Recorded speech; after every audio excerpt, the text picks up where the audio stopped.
Greetings to all my dear brothers and sisters. I thank and praise God for this wonderful opportunity God granted in my life to be with you in this morning time. I consider this is a privilege and pleasure in my life to be with you with this word of God.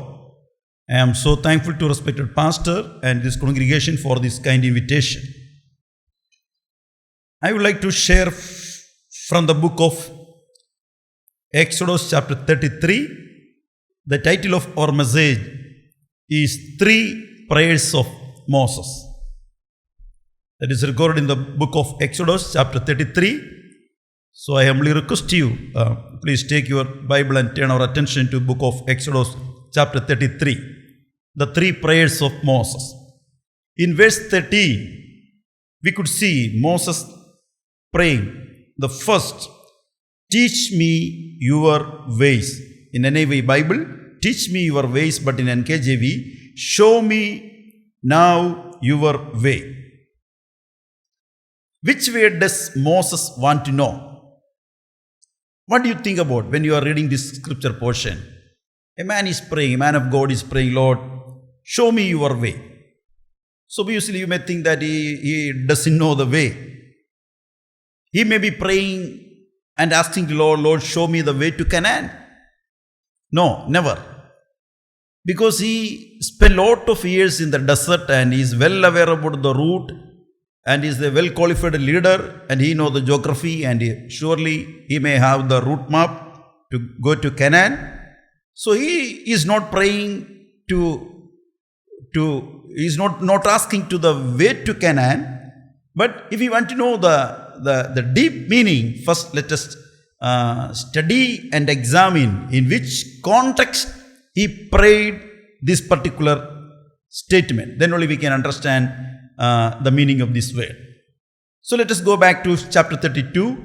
When we are reading Exodus chapter 32, we could see the people committed sin. They violated from the path of God and they made the golden calf and there was punishment, and so there was a long gap and delay in between their wilderness journey.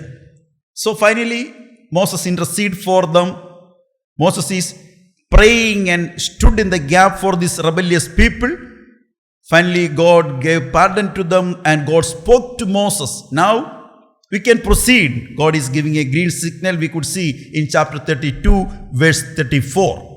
So what I want to say that there was a break and violation and punishment and forgiveness. Again, God is permitting His people under the leadership of Moses. You go ahead with your flock in the promised land. So in this particular context, Moses is praying, Lord, you teach me your way. That means, Lord, please let me know the course and manner of your dealings, particularly thy purpose and your will concerning me and thy people. Because our people are rebellious, many times they are committing sins and mistakes. So in this junction, when we took another phase of journey, Lord, I want to know your way.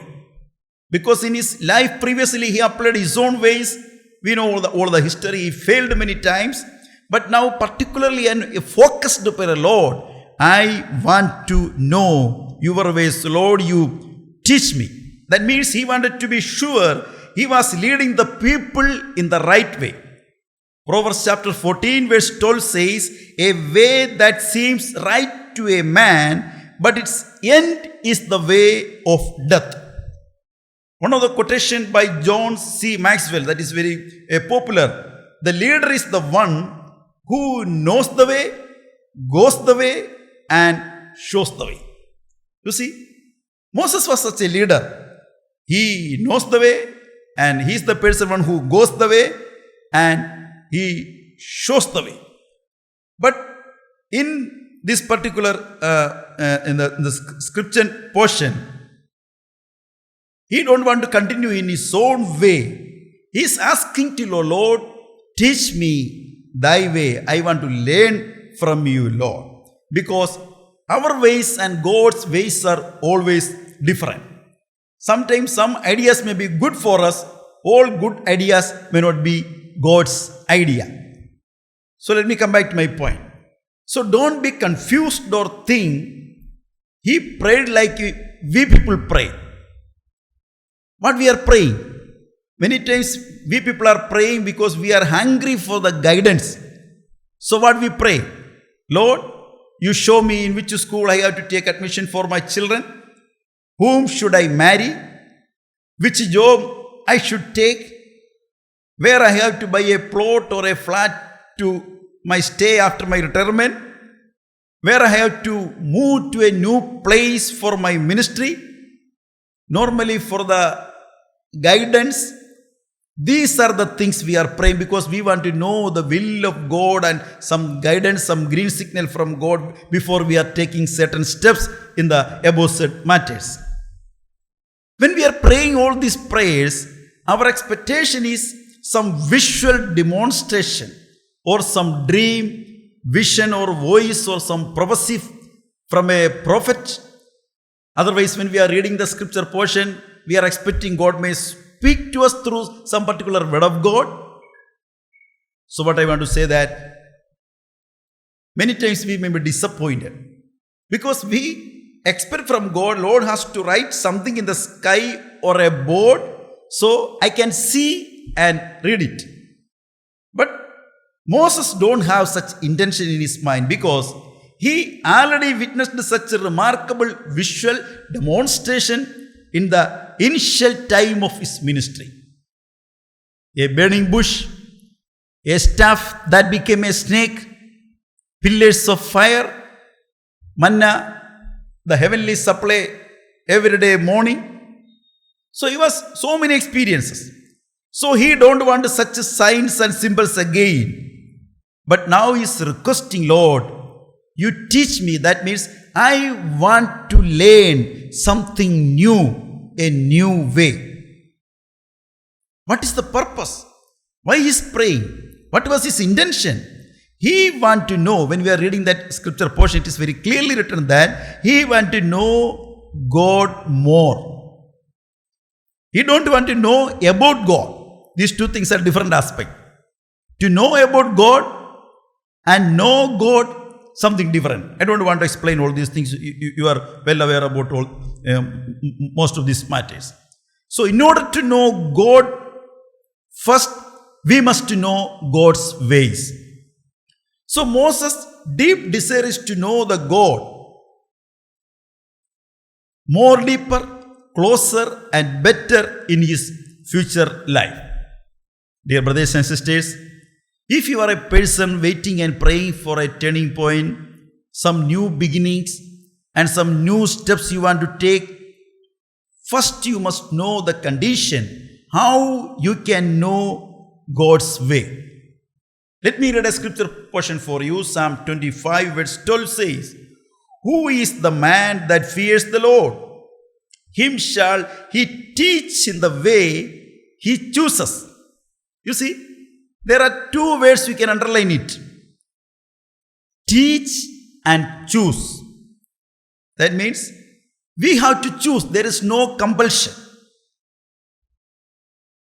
We have to choose. Another thing, Lord, you teach. Until and unless we are not ready to teach, we are not flexible or teachable, God cannot do anything. So if we want to learn something from God, first we must be teachable and flexible. Some people are very rough and tough and rigid. Such people we cannot teach anything. Psalm 25 verse 9 says, the humble he teaches the way. When we come to the New Testament, Matthew chapter 11 verse 29 says, take my yoke upon you and learn from me. Jesus is saying that, take my yoke. There also a condition is applied. First you must ready to take his yoke, then come and learn from me. Nowadays we want to learn some new things from the reputed universities and we want to learn from the well-known teachers. But Jesus says, if you want to learn, come to me because I am gentle and lowly in heart. God answered the prayer of Moses. What he prayed, Lord, teach me your way.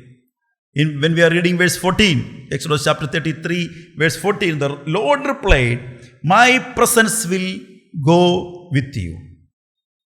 He asked for guidance, but God offered something better than guidance.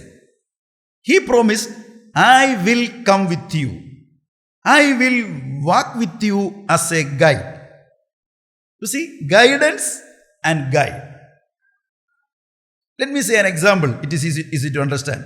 Suppose you got admitted in a big college, in a new city, or in a university.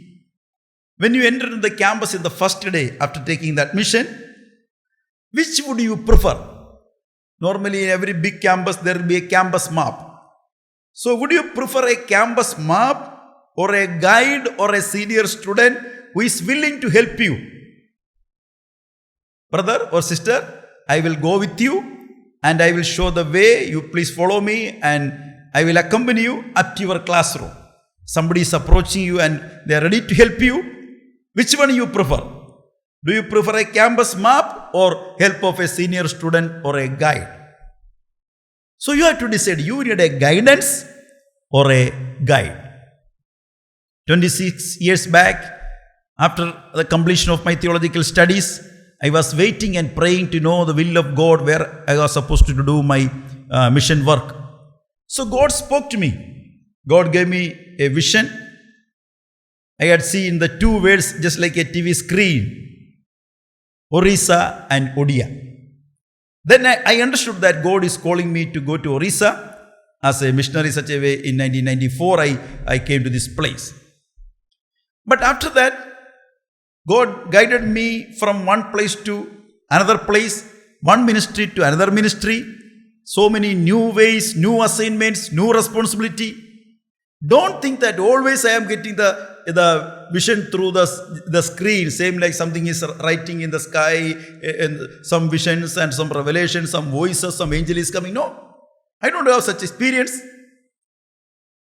But I want to say that in the initial stage of your Christian life, God may guide you in such a way. But this morning I want to exhort you, dear brothers and sisters, guidance for a child of God comes from the ongoing relationship with God. Signs are temporary, but relationship is permanent. Signs can be misinterpreted or misread. So don't depend totally on the signs and symbols. So if you want to learn the guidance, if you want to know the guidance of God, it depends upon our relationship with our God. Psalm 103 verse 7, what David wrote, God made known his ways to Moses and his deeds to the children of Israel. Because the people of Israelites, they always want to see some acts, some deeds, some works and miracles. But Moses wants to know only the ways. Now in this special context, I want to exhort you. After this COVID, the new era is going to start. Now people will classify this age before COVID and after COVID. So we have to take some new steps, some new beginnings, some new chapters in our life, in our ministry, in our church. In all the areas, some great changes is going to be happen. So we have to admit, we have to pray to God, Lord, in my previous days, in my plans and my perspective and decisions, I committed many mistakes. Lord, I am a failure. Lord, I want to know your way, Lord. Lord, you teach me your plan, your perfect will and your way, and come and help me as a guide. Not only for guidance, God is ready to accompany you and me as a guide. What he said to Moses, I will come with you. My presence will come with you as a guide. So you have to decide, you need only the guidance or a guide. So first prayer was, Lord, show me or teach me your way. Second prayer that we could see in verse 15, Exodus chapter 33, verse 15. Give me your presence. Give me your presence. I will read it for you. If your presence does not go with us, do not bring us up from here. When we are reading verse 14, God assured and guaranteed his presence and rest only for Moses, not for all Israelites. You have to read carefully all the scripture portion. Verse 14, God is guaranteeing his presence and rest only for Moses, not for all Israelites. But now Moses is praying, Lord, not only to me, the entire group, all the Israelites, we need your presence, Lord. Otherwise, we will not take any single step from here until and unless I want to make sure that your presence is accompanying and coming with us. I will not move from this place. Then automatically one question will come. Till this day, they traveled in the desert as per the guidance and as per the presence was accompanying them. So now what happened to the presence of God? Why and where they lost the presence and companionship of God? To find out the answer, we should go back to chapter 32. In chapter 32, book of Exodus, God is angry with Israelites because they made a golden calf. We know the entire story. Moses took a leave for 40 days because God called to Moses, you come up to the mountain. I want to talk with you and I want to some important conversation. So he took a break. You see, during his absence, when we are reading that verse 1 and 2, people came to Aaron and asked, we need another God. You see, the absence of a leader, they are not asking for another leader. Instead, what they are demanding, we need a God. Then we know what happened there under the leadership of Aaron. They made a golden calf and they built an altar and they announced the festival and they sacrificed the offerings and there was eating and drinking and dancing. Totally all the Israelites, they are enjoying the absence of their leader. Just like in a class, the class teacher was absent, the students will enjoy and there will be too much noise and play and all these things are happening in our school days. Just like they are enjoying the absence of their leader. You see, in the top of Mount Sinai, Moses receiving the commandments. But people were in the valley, they are breaking the law. Moses is in 40 days, he is fasting in the top of the mountain. Here in the valley, people are eating, drinking, dancing and celebrating a festival. You see, what a paradox. Chapter 32 verse 7, Lord said to Moses, go, get down. Your people have corrupted themselves. So all of a sudden Moses came down. You know what happened? Out of anger, he threw the tablets out of his hands and breaking them into pieces. Then we are reading carefully chapter 32. There we could see there are 3 punishments. In verse 20, Moses burned that golden calf in the fire. And verse 27, he sent the Levites to the camps. You go back and forth from one end to another, and Moses ordered to kill all those who have given leadership. And one day, 3,000 people died. And verse 35, the Lord struck the people with a plague. You see, in chapter 32, there are 3 punishments. But when we come to chapter 33, in the beginning of chapter 33, we could see there are 3 blessings. Chapter 32, there are 3 punishments. But in chapter 33, there are 3 blessings. What are the 3 blessings? First, God said, you go up to the land of milk and honey. Number 2, I will send my angel before you. Number 3, I will drive out all the enemies, those who are coming against you. You see, there are 3 nice blessings. Number 1, the land of honey and milk. I will send my angel to protect you, to accompany you. I will drive out all the enemies. But in verse 3, God said one more thing. But I will not go with you. Angel will come with you. You have the land of honey and milk. You can drive out all the enemies. But I will not go with you. God is withdrawing His presence. You see, because of their rebellious nature, God withdrew His presence with immediate effect. Dear brothers and sisters, in our home, in our church and nation, if we work against the will of God, surely God will withdraw His presence. I have so many examples from the Old Testament, but I don't want to explain in, at least let me say only one example. When we are reading the 1 Kings chapter 19 verse 1 to 8, Solomon built a beautiful temple. It took long, 7 years. But after the construction, he dedicated with a 14 days of colorful function. But God said, Solomon, everything is good. My presence and my eyes and heart will be here. I am consecrating this temple. But if you and your children and the people will violate from my path and go to the heathen gods and goddesses and we will go and to worship, I will reject this temple. You see, the temple is good. God blessed Solomon. But God is giving a warning. I will reject.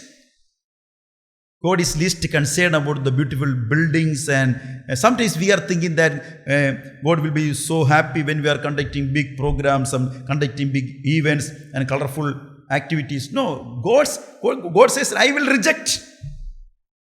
Last 10 Sundays, churches are locked down. We are not able to conduct services in our worship places. We have to think, why God is permitting and allowing such things. Dear brothers and sisters, let me come back to my point. Moses was not satisfied with the blessings and promises. I already said there are 3 promises. Land of honey and milk, protection of an angel. God said, I will drive out all the enemies. But Moses is not satisfied. Moses does not want to go anywhere that God is not going. No place can satisfy without God. No wealth can satisfy without God. No pleasures can satisfy without God. He understood that. Better the desert with God than Canaan without Him. Let me repeat. Better the desert with God than Canaan without God. Dear friends, what is more important in our life? Donations or donor? Blessings or our Creator? Which is more important? Moses says, Lord, I need your presence. Until and unless your presence is not coming with us, we will not move from this place. But when we read verse 17, Lord said to Moses, I will also do this thing that you have asked. Let me read once again that verse 14. My presence will go with you and your people, and I will give you rest. You see, the presence of God and rest are complementary. If you are under the presence of God, you can feel rest and peace in your life.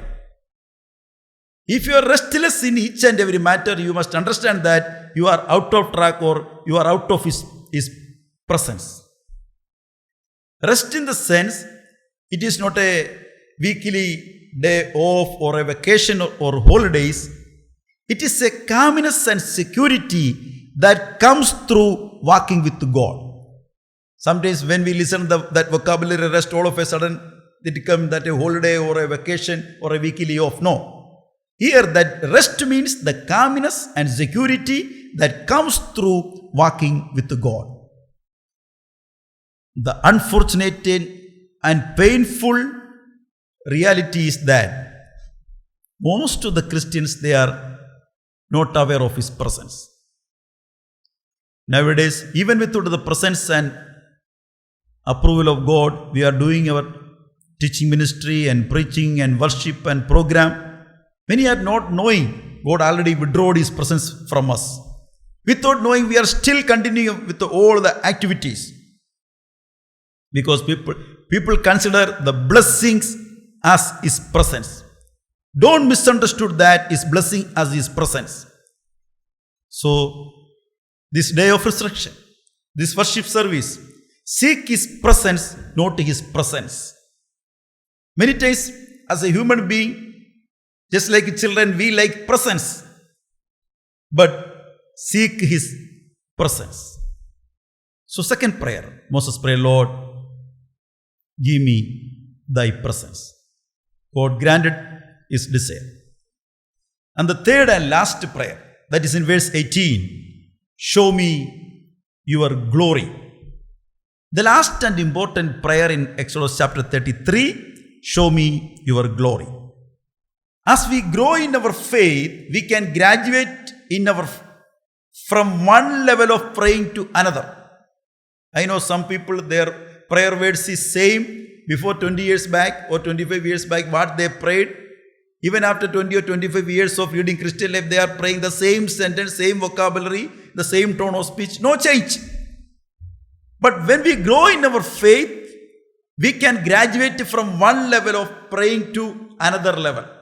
The level and wordings and style, everything has to change.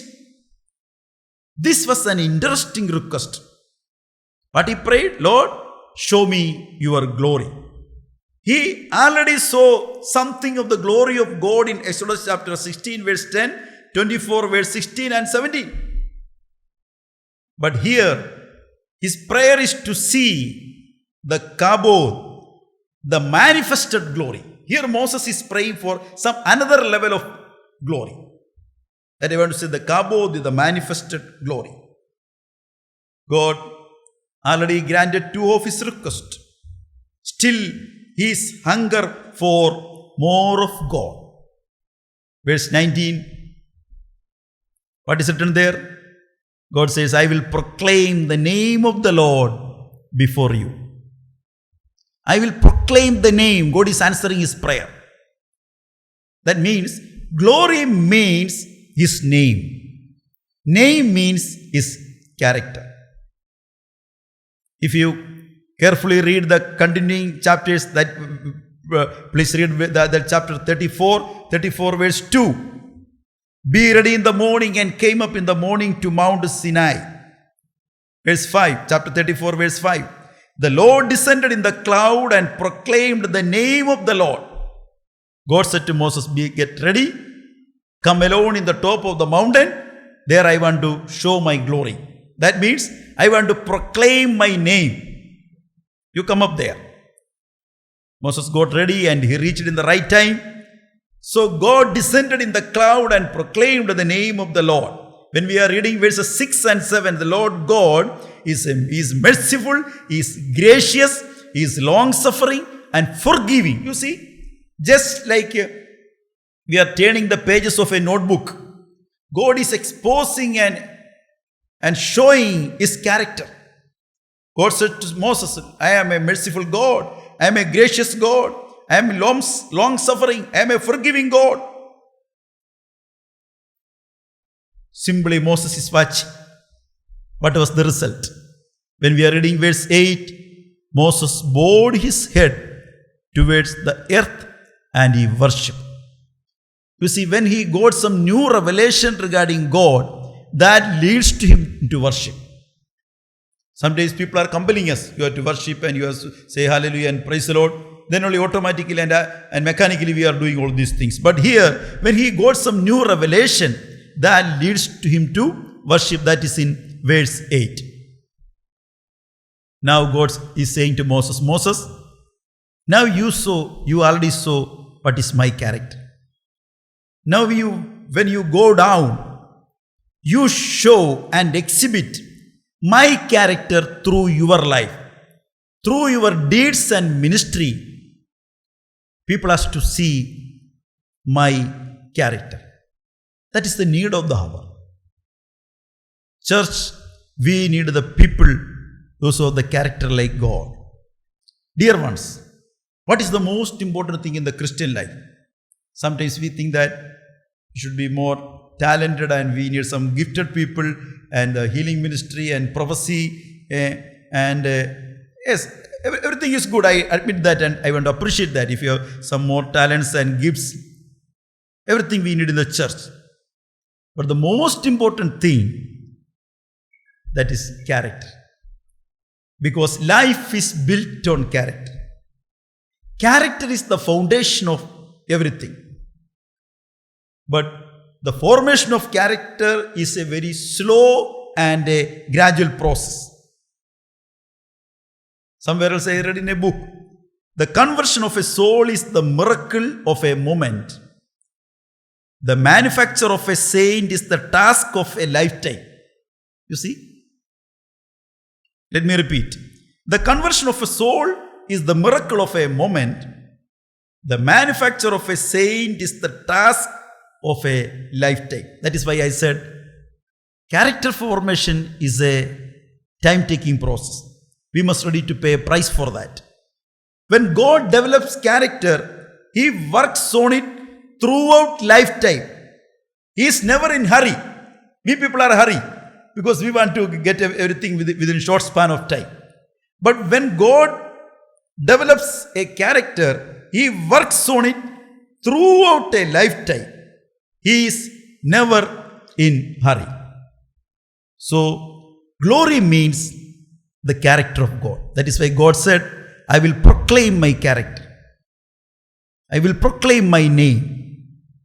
How many of you would like to desire a life like Christ?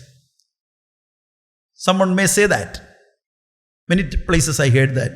First, we are just human beings. We are not angels. We have so many sins and shortcomings in our life. We are living in a wicked and crooked world. It is never possible. How we can live like a life of Christ? Don't speak and preach about the perfection. It is quite impossible. But I want to say that by our own strength, our own ability and skills, it is quite impossible. But the Holy Spirit and Word of God will help us to lead a successful and fruitful and a life like Christ in this wicked world. You try for that. When we read John chapter 17, verse 6, 8 and 22. Take time and read it.